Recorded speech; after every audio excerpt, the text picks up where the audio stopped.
Okay, at the dog park. I make no apologies for this goofy hat because I'm freezing my giblets off out here.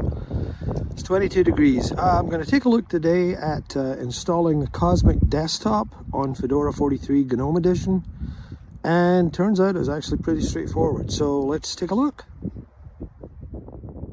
Okay, out of the cold, thank goodness. Here we are at my desktop here in, this is on my laptop on Fedora 43.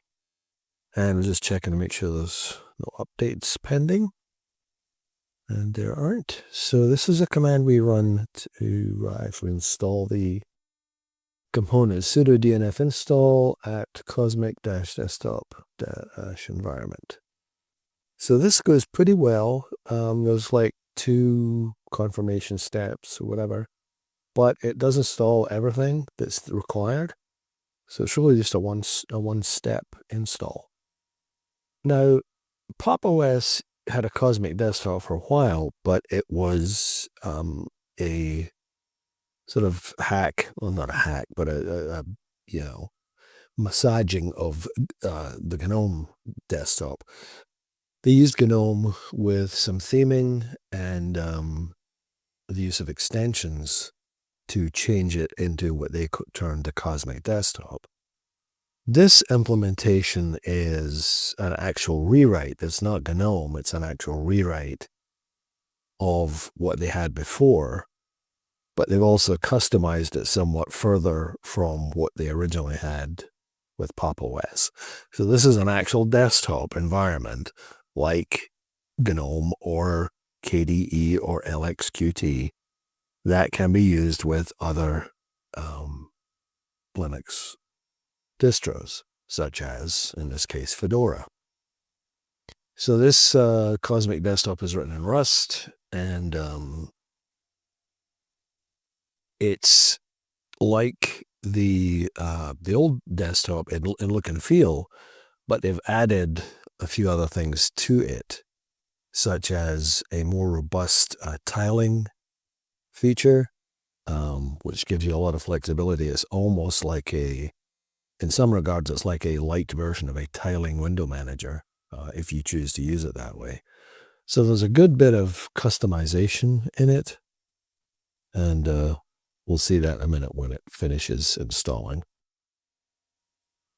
Okay, we finished. What we have to do is log out or restart. Click username, click the gear at the bottom right, select Cosmic, and then log into the Cosmic Desktop.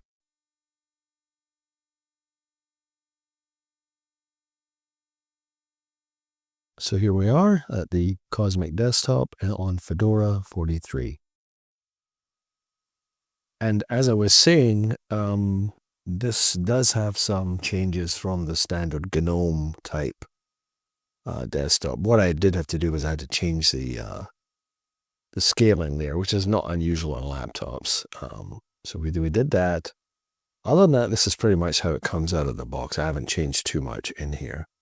So this is your file manager, and you have the normal type of snap, tiling that you would expect in most Linux distributions.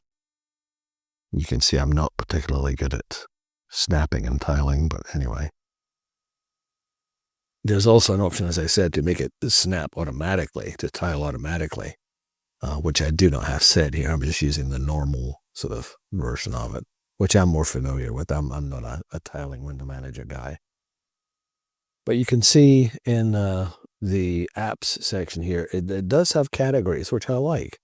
So you have Office, System, Utility. You can add a group there. So it's kind of nice. It bundles things together in, familiar with familiar labels that you would expect. So I like that. It does have its own terminal, Cosmic Terminal. And you can see we are running the Cosmic Desktop. It's using a little bit of RAM here, 3.3, but we do have 3.3 gigs, but we do have OBS running also. So, but I like Cosmic quite a bit. It's quite flexible, not to the level of KDE, but it is nice. You can go to the Workspaces here. It shows it's a couple set up by default. You can actually And there's a lot different way to get the applications as well. You can actually do the four-finger slide on the touchpad, which is what I'm doing now, to slide between the different desktops or workspaces, which is nice. You can also just do it that way. You can click on them and separate. So they're pretty nice. They're quite flexible. It works well, and it's a nice option other than the standard GNOME desktop. So that's another video in the can. If you found this interesting or informative or even funny, give me a like and maybe even subscribe. And remember, be excellent to each other.